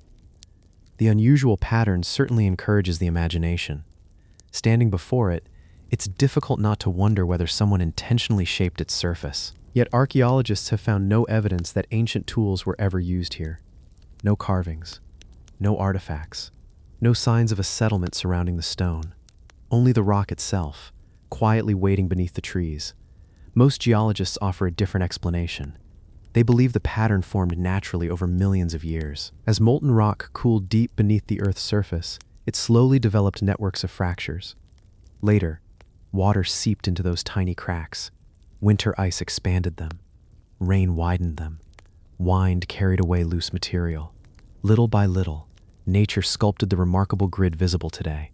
The process took far longer than any human lifetime. Yet the final result appears surprisingly precise. That's why Waffle Rock continues to fool so many first-time visitors. Sometimes, nature creates patterns that seem almost impossible. Even with this geological explanation, the mystery hasn't completely disappeared. No two people seem to see the rock in exactly the same way. Some notice careful geometry. Others simply admire the slow power of natural forces working across immense spans of time. Perhaps that's what makes Waffle Rock so memorable. It reminds us that not every mystery requires a lost civilization. Sometimes, the Earth itself can create something that feels almost artificial. Today, the rock remains exactly where it has rested for countless generations. Seasons come and go. Snow settles into the grooves during winter. Rain washes across the stone each spring. Autumn leaves gather briefly before drifting away once again. The pattern never changes. Visitors still pause, run their hands across the ancient surface, and quietly ask the same question people have asked for decades. Could nature really create something so perfectly ordered? Or is there still part of this story we have yet to understand? Perhaps that question is the true mystery of Waffle Rock, not because it hides a forgotten civilization, but because it reminds us how easily the natural world can challenge our expectations. Sometimes, the greatest puzzles aren't buried beneath ancient cities or hidden inside forgotten tombs. Sometimes, they're resting peacefully in the middle of a quiet forest, waiting for someone to stop, look closely, and wonder. Sacsayhuaman Rodadero, Peru. Just outside the ancient fortress of Sacsayhuaman, high above the city of Cusco, rests a massive outcrop of natural limestone. At first, it looks like nothing more than an ordinary hill of pale stone, but the closer you walk, the stranger it becomes. The surface is covered with smooth curves, wide channels, perfectly carved steps, rounded platforms, and shallow seats that seem almost too precise to be natural. The place is known as Rotadero, and for centuries, people have wondered the same thing. Why did the Inca shape this enormous rock? And what was it really used for? Rotadero sits only a short distance from the great zigzag walls of Sacsayhuaman, one of the finest examples of Inca engineering ever built. Millions of visitors come to admire the fortress each year, yet many walk past Rotadero without realizing they are standing beside another remarkable mystery. Unlike the massive stone blocks of the fortress, Rotadero wasn't built by stacking stones together. Instead, its builders carefully carved the living bedrock itself. Every curve follows the natural shape of the limestone. Rather than forcing the rock into straight lines, they worked with it, creating a landscape that appears both natural and intentionally designed. One of the first things visitors notice is how incredibly smooth the stone feels. Some surfaces resemble giant slides gently curving down the hillside. Others form broad terraces connected by narrow stairways carved directly into the rock. Small niches appear in unexpected places. Shallow basins collect rainwater. Several carefully shaped seats overlook the surrounding valley. Nothing appears random, yet no one knows exactly why these features were created. Over the years, many explanations have been proposed. Some archaeologists believe Rotadero served as a ceremonial space where religious rituals honored the mountains, the earth, and the sacred forces of nature. Others think the carved channels guided water during important ceremonies connected to agriculture and the changing seasons. Water held deep spiritual meaning for the Inca. A carefully directed stream could symbolize life, fertility, or the connection between the natural and spiritual worlds. If that was Rotadero's purpose, its design may have carried meanings understood only by those who gathered here centuries ago. There are other possibilities as well. Some researchers suggest the terraces and carved platforms were used during important public gatherings. Others believe members of the Inca elite may have visited the site for rituals, observation, or quiet reflection above the imperial capital. Local traditions even tell stories of Inca children sliding down the polished stone during celebrations. Whether those stories preserve ancient memories or simply grew from later generations is impossible to know. The stone keeps its secrets. Perhaps the greatest mystery is not how Rotadero was carved, but why such extraordinary effort was devoted to shaping a natural rock formation. The Inca were master stoneworkers. Their buildings still fit together so perfectly that a knife blade cannot easily pass between many of the stones. At Rotadero, that same skill appears in a completely different form. Instead of building walls, they sculpted the landscape itself, turning an ordinary hillside into something that still inspires questions hundreds of years later. Today, Rotadero remains one of the quieter corners of Sacsayhuaman. Visitors often pause to touch the smooth limestone, following the same carved pathways shaped centuries ago. The wind moves gently across the hills above Cusco. The city stretches quietly below, and the stone, worn by countless seasons, still reflects the remarkable craftsmanship of its builders. Perhaps Rotadero was a sacred sanctuary. Perhaps it was a place where ceremonies welcomed the flow of water and honored the surrounding mountains. Or perhaps its true purpose has simply been forgotten with time. Whatever the answer, it reminds us that the Inca did more than build monuments. They transformed the very landscape around them. And even today, the silent stone of Rotadero continues to invite one simple question. What story was it always meant to tell? Kenko Temple Labyrinth, Peru. Just a few minutes from the ancient fortress of Sacsayhuaman, another mystery waits quietly among the hills of Cusco. Unlike towering temples or massive stone walls, this place doesn't immediately reveal itself. At first glance, it looks like nothing more than a large outcrop of weathered limestone. But the closer you walk, the more unusual it becomes. Smooth channels wind across the surface of the rock. Narrow stairways seem to lead nowhere. Hidden passageways disappear beneath the stone. And deep inside, an underground chamber remains carved into the living bedrock itself. This remarkable place is known as Kenko. For centuries, its true purpose has remained one of the greatest mysteries of the Inca world. The name Kenko, sometimes spelled Kenko, is often translated as labyrinth. The name fits surprisingly well. Nothing here follows the straight lines normally associated with ancient architecture. Instead, the stone seems to twist and flow in every direction. Curved channels snake across the rock. Small basins appear unexpectedly. Narrow pathways weave around giant boulders before disappearing beneath them. Standing here, it's easy to lose your sense of direction. Everything feels carefully planned. Yet no written record explains exactly why. Unlike many Inca sites built from perfectly fitted stone blocks, Kenko was created by sculpting the natural limestone itself. The builders didn't transport enormous stones from distant quarries. Instead, they transformed the hillside into a monument. Every staircase, every channel, every carved surface follows the shape of the original rock. It's as though the builders believed the mountain itself was sacred. Rather than replacing nature, they worked with it. That idea appears throughout Inca culture, where mountains, springs, and unusual rock formations were often considered living parts of the spiritual world. Kenko may be one of the finest examples of that belief. Perhaps the most mysterious part of the site lies beneath the surface. Hidden inside the rock is a small underground chamber. The entrance is narrow. The ceiling hangs low. Light barely reaches the interior. At the center stands a carefully carved stone table, often described as an altar. No inscriptions explain its purpose. No surviving records describe the ceremonies that once took place here. Early Spanish chroniclers suggested the chamber may have been used for important religious rituals. Some even claimed that Inca priests prepared the bodies of important rulers inside these sacred spaces before burial. Whether those accounts are completely accurate remains uncertain. But one thing is clear. This chamber was built with extraordinary care. It was meant for something important. Above the chamber, another mystery appears. Several carved channels run across the surface of the rock, connecting shallow basins and smooth depressions. Researchers have debated their purpose for generations.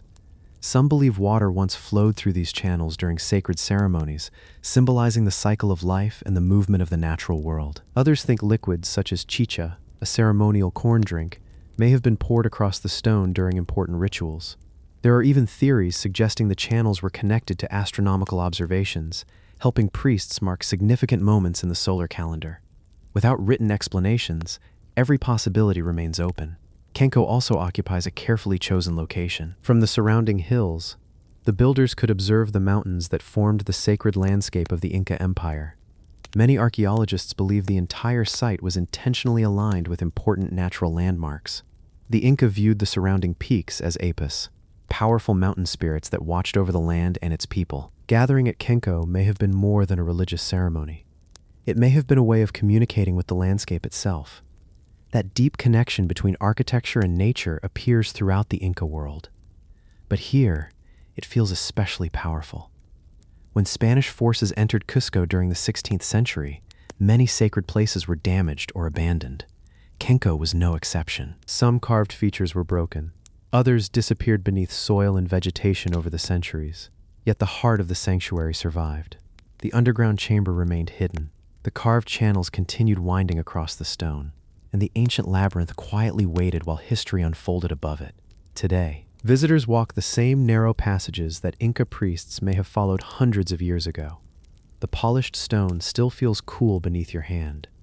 Sunlight moves slowly across the carved surfaces before disappearing into the shadows of the chamber below. Everything is remarkably quiet. No inscriptions explain the rituals. No voices describe the ceremonies. Only the stone remains. Patient, silent, and beautifully mysterious. Perhaps Kenko truly was a sacred temple where priests honored the mountains, the sun, and the changing seasons. Perhaps it served as a place where important leaders were remembered after death. Or perhaps its greatest purpose has simply been lost with time. Whatever the answer, Kenko reminds us that the Inca didn't merely build cities. They transformed the landscape itself into places of meaning. And among the hills above Cusco, one ancient labyrinth continues to guard its secrets, just as it has for centuries. Ollantaytambo Sun Temple Blocks, Peru. High in Peru's sacred valley, where steep mountains rise above rushing rivers, stands one of the most remarkable monuments of the Inca world. At first, Ollantaytambo appears to be another impressive mountain fortress. Stone terraces climb the hillside. Ancient streets still lead through the village below. Everything seems exactly as you might expect from one of the greatest civilizations in South America. But halfway up the mountain, there is something that immediately captures your attention. 6 enormous blocks of pink granite, standing side by side with astonishing precision.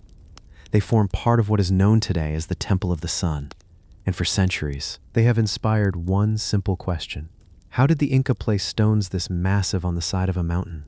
The Temple of the Sun was never fully completed. Even today, unfinished sections remain scattered across the hillside. Some stones still rest where workers appear to have left them centuries ago. Others were carefully shaped but never lifted into their final positions. It's almost as though time suddenly stopped, leaving behind a construction site frozen forever. That unfinished state has given archaeologists a rare opportunity. Instead of seeing only the final result, they can also study the building process itself. And the more they study it, the more impressive it becomes.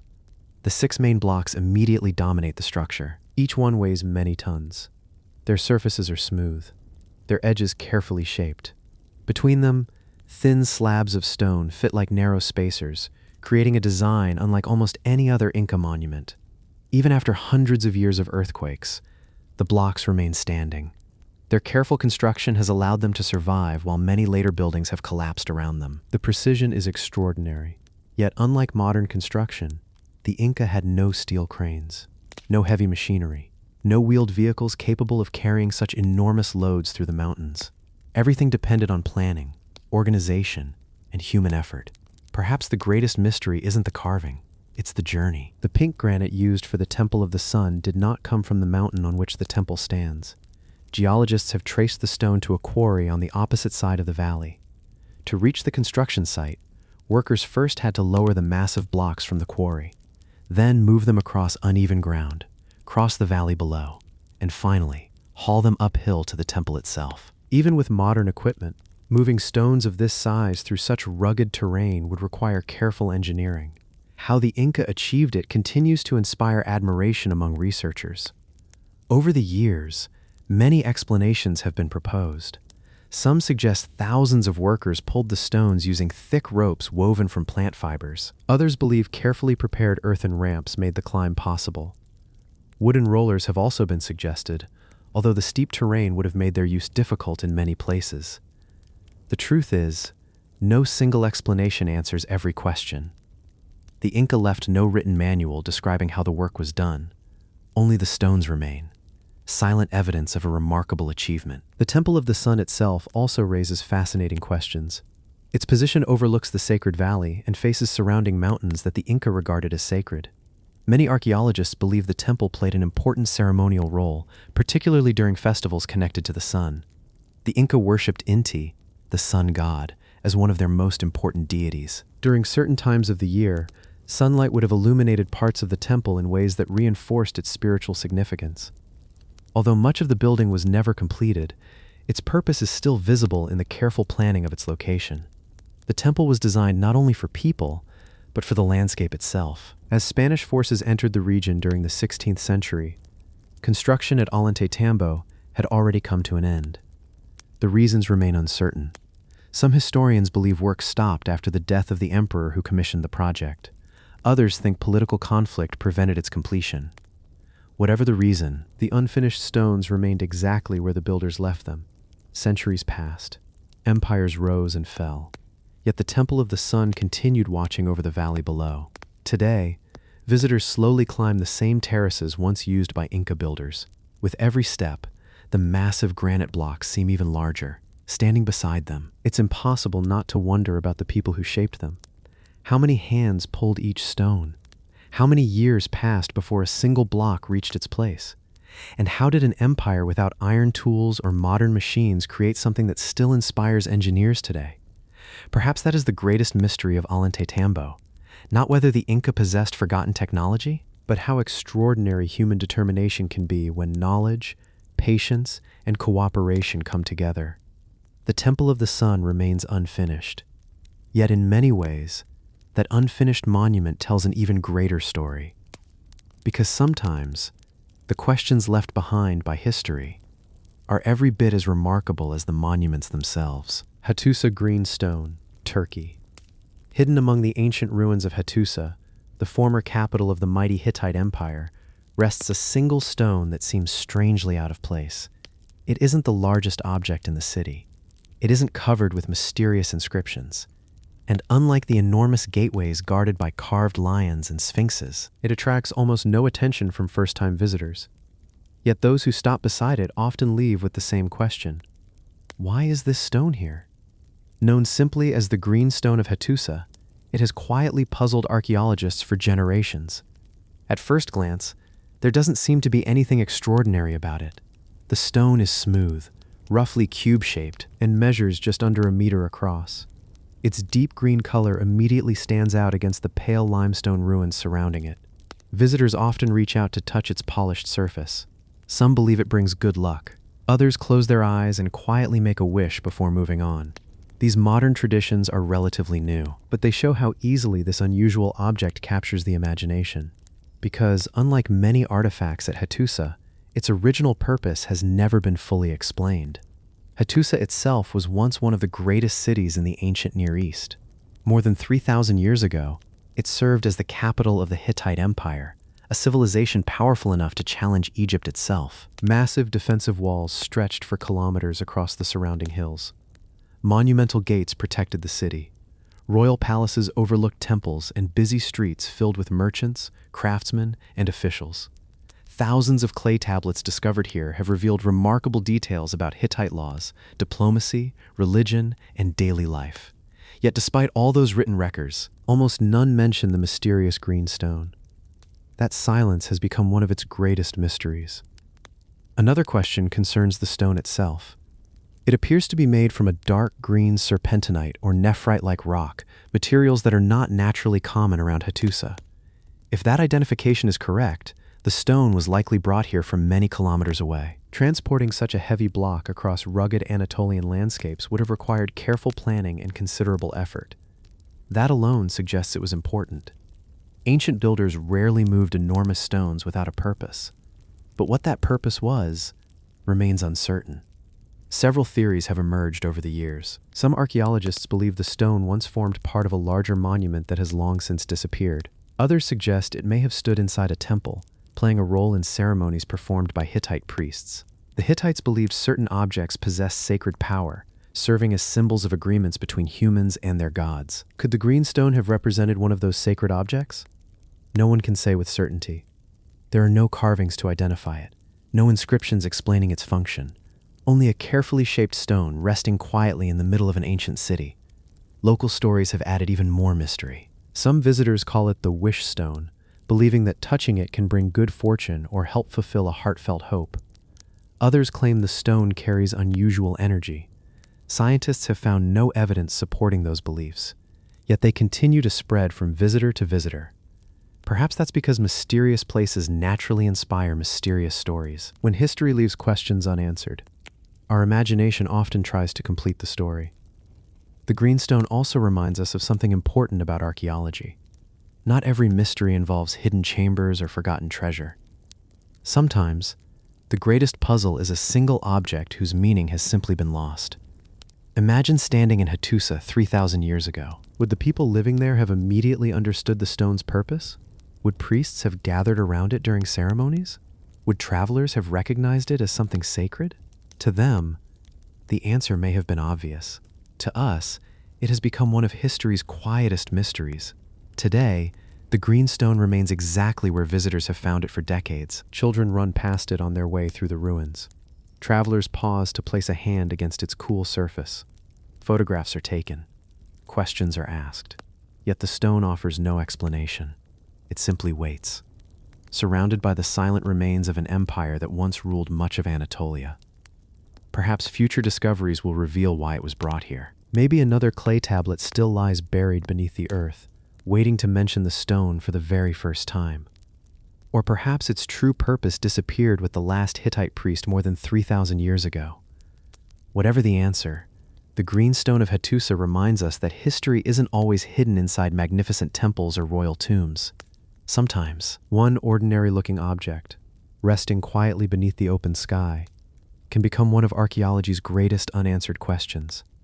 And after thousands of years, the green stone continues to do exactly what it has always done: remain perfectly still, while quietly inviting the world to wonder why it was ever placed there at all. Monte Baranta, Sardinia. High above the rugged hills of northern Sardinia, where the wind has shaped the landscape for thousands of years, stands a place that still refuses to give up all of its secrets. There are no towering pyramids here, no golden treasures, no giant statues watching over the valley below. Instead, there is stone, ancient, weathered stone, carefully arranged by people whose names disappeared long before history began recording them. Today, this remarkable site is known as Monte Baranta, and although archaeologists have studied it for decades, they still cannot fully explain why it was built. The site dates back nearly 5,000 years, placing it deep within Europe's prehistoric past. That alone makes it remarkable. This was an age before written language arrived on the island, an age when knowledge passed from one generation to the next through memory alone. Yet the people who lived here accomplished something extraordinary. Using enormous blocks of local rock, they created one of Sardinia's oldest surviving monumental sites. Even today, those stones remain firmly in place, quietly overlooking the landscape, just as they have for countless centuries. The first feature visitors notice is the enormous stone wall. It stretches across the hillside for almost 100 meters. Some of its largest stones weigh several tons. They weren't stacked carelessly. Each block was placed with surprising precision, forming a barrier that dominates the surrounding ridge. At first glance, it almost resembles the defensive walls of a fortress. But was it really built for protection? That question has puzzled archaeologists for years. The wall certainly looks impressive. Yet there is little evidence that Monte Baranta was designed purely for war. Instead, many researchers believe its purpose may have been far more complex. Beyond the wall lies an open ceremonial area unlike anything most people expect to find from this period.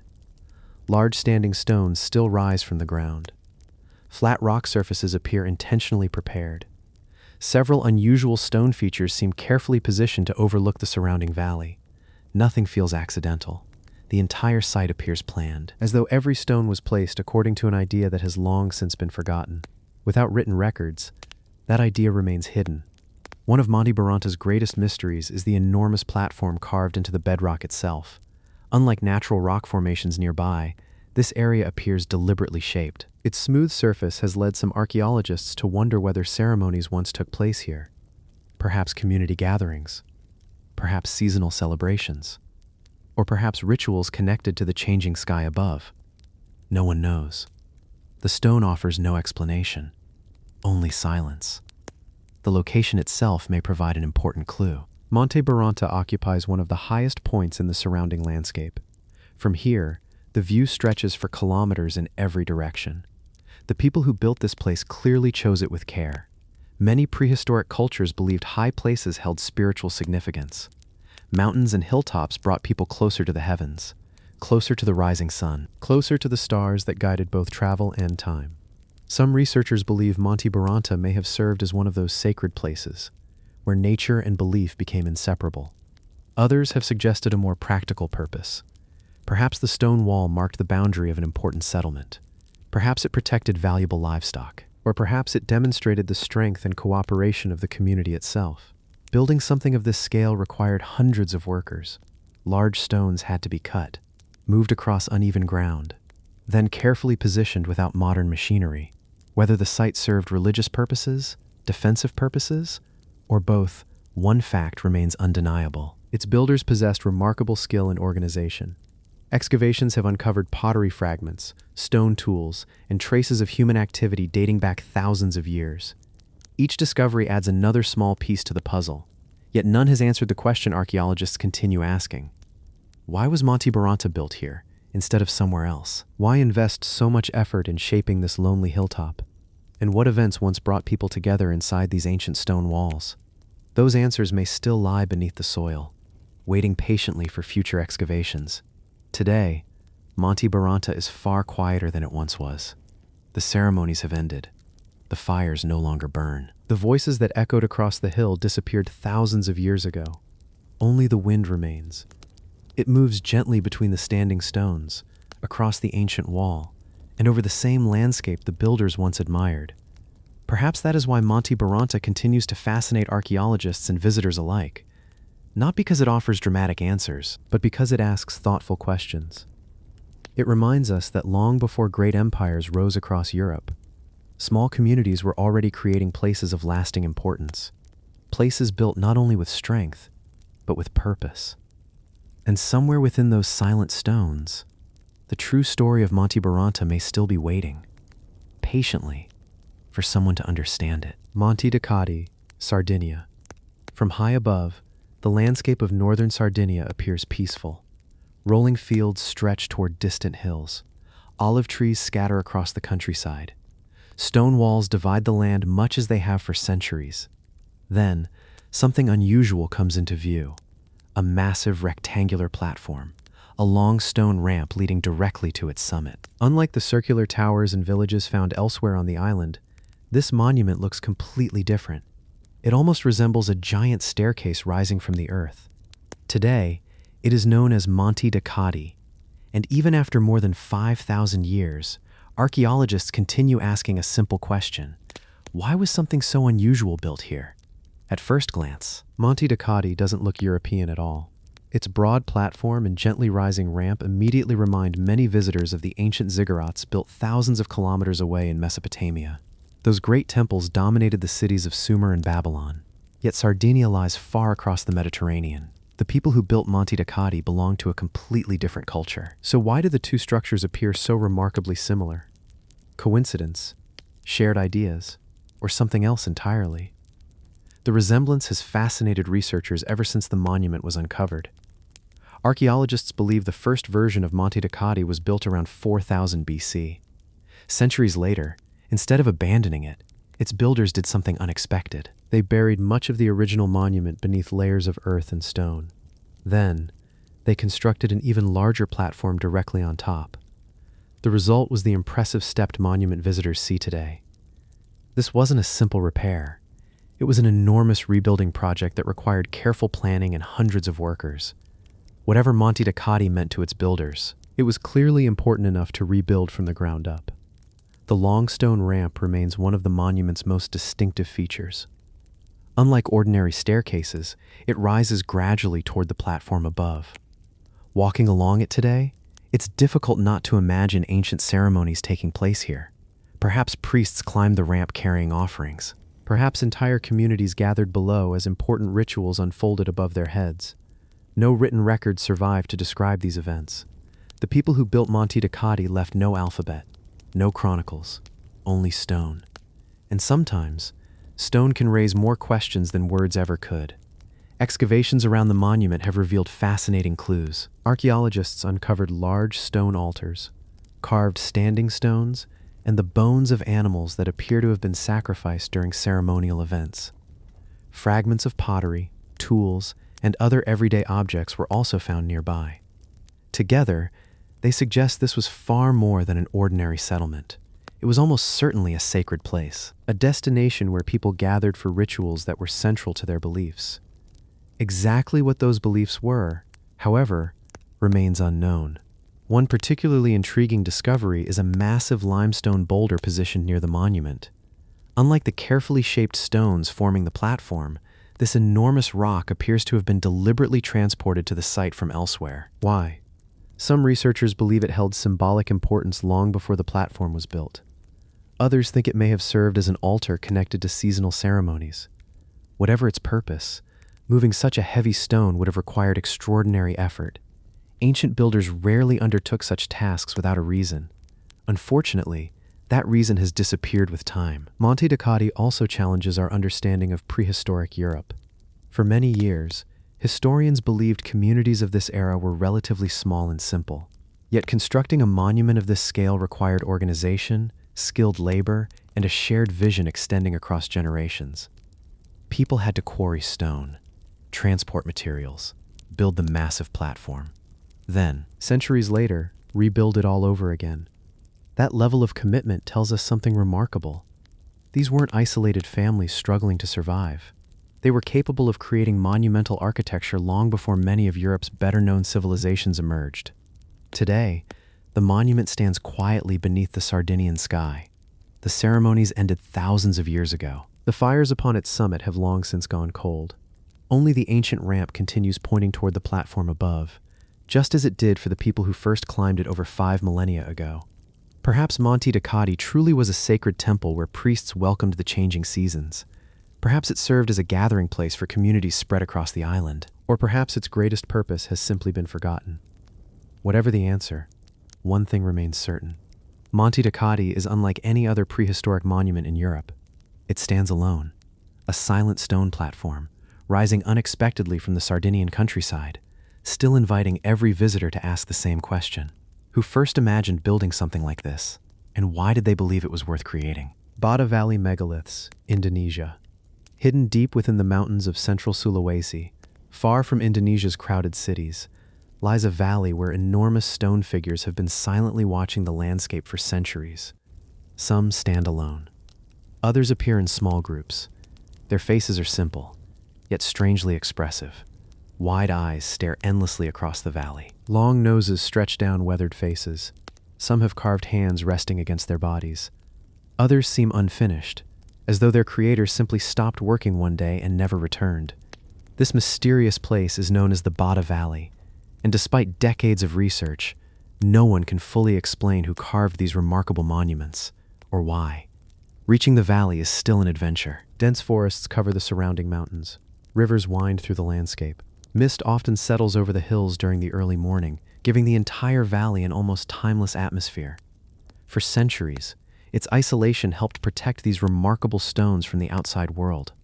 Local communities always knew they were there. Stories about them were passed down through generations, but to much of the world, they remained almost completely unknown.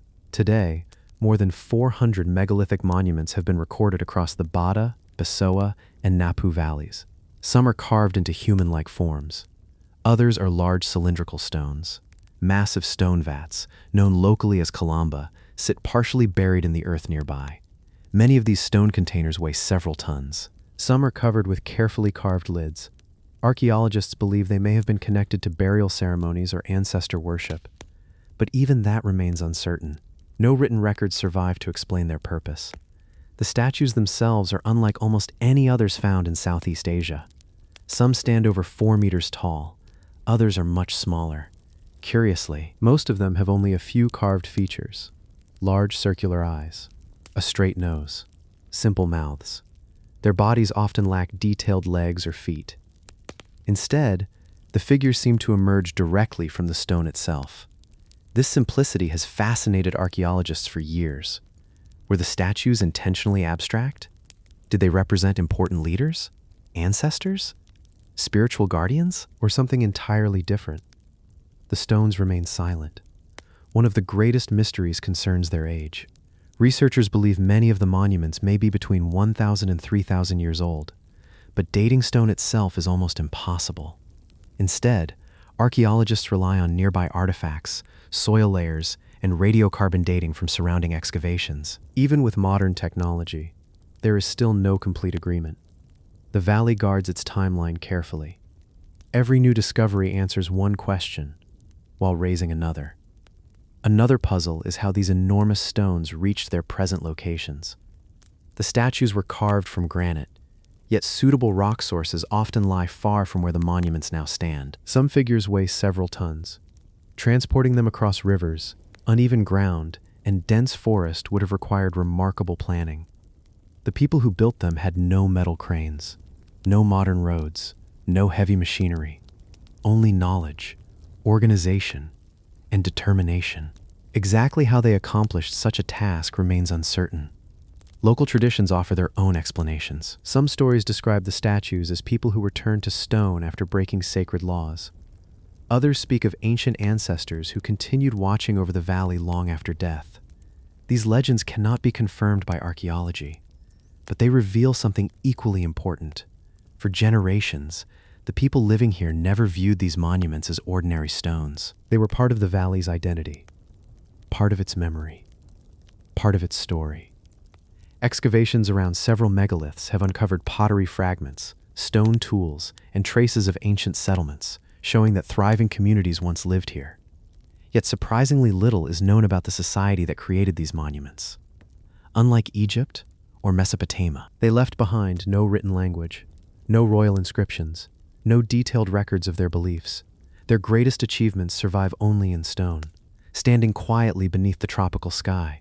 Today, the Bada Valley remains one of Indonesia's most extraordinary archaeological landscapes. Visitors who make the long journey often find themselves standing alone before statues that have watched over the valley for centuries. The forests remain peaceful. The mountains rise in every direction. Only the wind moves between the ancient figures. Perhaps these stones honored forgotten ancestors. Perhaps they marked sacred places where ceremonies once took place. Or perhaps they served a purpose that has completely disappeared with time. Whatever their true meaning, the megaliths of Bada Valley remind us that some of humanity's greatest mysteries aren't hidden beneath the ground. They've been standing in plain sight all along, patiently watching the world change while keeping their own story locked safely within the stone. Gunung Padang basalt columns, Indonesia. High above the green hills of West Java, where morning mist drifts slowly through the forests, an ancient hill rises above the surrounding landscape. At first, it doesn't seem especially unusual. Trees cover its slopes. Birdsong echoes through the valleys below. From a distance, it looks like countless other hills scattered across Indonesia. But the closer you climb, the stranger the landscape becomes. Instead of loose rocks and natural cliffs, the hillside is covered with thousands of long basalt columns. Some lie flat. Others stand upright. Many appear carefully arranged into terraces that climb toward the summit. For generations, people have wondered whether this hill is entirely natural or whether human hands transformed it long ago. Today, it is known as Gunung Padang, and it remains one of Southeast Asia's greatest archaeological mysteries. The journey to the summit follows hundreds of stone steps winding through dense vegetation. With every turn, more basalt columns come into view. Some resemble giant stone logs stacked neatly together. Others form walls, stairways, and open platforms overlooking the valley. The arrangement immediately captures attention. Nature certainly created the volcanic basalt itself. But many of the stones appear to have been carefully positioned by ancient builders. That combination of natural geology and human construction has fascinated archaeologists for decades. Where does nature end and human engineering begin? The visible monument consists of a series of stone terraces climbing the hillside.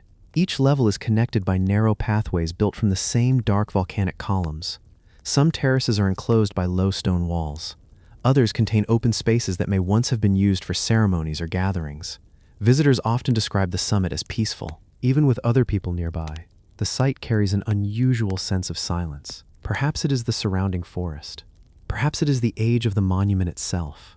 Or perhaps it is simply the feeling that this place still has many stories left to tell. Most archaeologists agree that Gunung Padang served as an important megalithic ceremonial site. Communities living thousands of years ago shaped the terraces and arranged the basalt columns into the monument visitors see today. Excavations have uncovered pottery fragments, stone tools, and other artifacts showing that people gathered here long before written history reached the region. But exactly when those first builders arrived has become one of archaeology's most debated questions. In recent years, some researchers have proposed that parts of the hill may hide much older buried structures beneath the visible terraces. Using ground-penetrating radar, seismic surveys, and core samples, they suggested that layers deep inside the hill could represent phases of construction dating back many thousands of years. If correct, the site would be far older than previously believed. The idea attracted worldwide attention, but it also sparked intense debate. Many archaeologists argue that the evidence is not yet strong enough to support such extraordinary conclusions. They believe much of what lies beneath the surface is natural volcanic rock rather than buried architecture. The discussion continues today, and for now, no consensus has been reached. Whatever the final answer may be, the basalt columns themselves remain extraordinary. Their hexagonal shapes formed naturally as ancient lava cooled and slowly cracked over thousands of years. These strong, evenly shaped columns were ideal building materials. Rather than carving enormous blocks from distant quarries, the builders used what the volcano had already provided. It was a clever partnership between nature and human ingenuity. The mountains supplied the stone. People supplied the vision. Gunung Padang also occupies a commanding position above the surrounding countryside. From the upper terraces, the view stretches across forests, rivers, and distant volcanic peaks. Many ancient cultures deliberately built ceremonial monuments on elevated ground. High places often carried spiritual significance, linking communities with the sky, the mountains, and the changing seasons.